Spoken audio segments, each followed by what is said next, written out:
Hello বন্ধুরা, আবার নতুন একটা ভিডিও নিয়ে আপনাদের কাছে চলে এসেছি।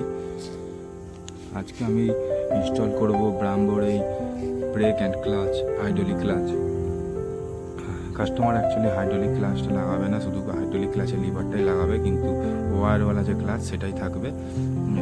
তো আজকে দেখুন, চলুন দেখাই আপনাদের হাইড্রোলিক ক্লাচ কিংবা হাইড্রোলিক ব্রেক কীরকমভাবে ইনস্টল করা হয়। ব্রাম্বোর হাইড্রোলিক ব্রেক, এটা হাইড্রোলিক ব্রেকটা আমি সব পার্ট এসেছিলো, এটা আমি একসাথে প্রায় ইনস্টল করে নিয়েছিলাম। জাস্ট ফিটিংটা বাকি ছিল, তো সেই ফিটিংটা আমি দেখাচ্ছি আপনাদেরকে।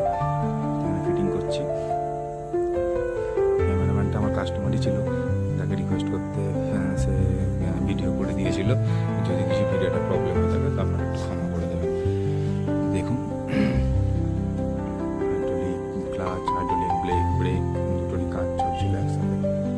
ওইদিকে ক্লাচ লিভারটা প্রায় ফিটিং হয়ে গেছিলো, জাস্ট ব্রেকটাই বাকি ছিল।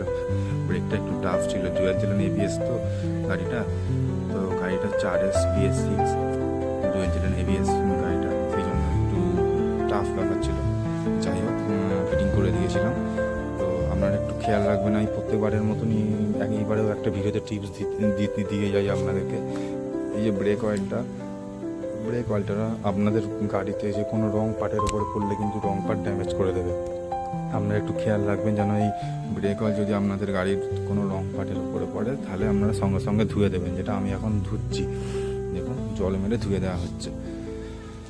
দেখুন, এই হচ্ছে গাড়িটার শেষ ফিনিশিং। এই হচ্ছে হাইড্রোলিক ক্লাচ, এই হচ্ছে হাইড্রোলিক ব্রেক। কেমন লাগলো আপনারা একটু আপনাদের মতামত অবশ্যই জানাবেন। ধন্যবাদ।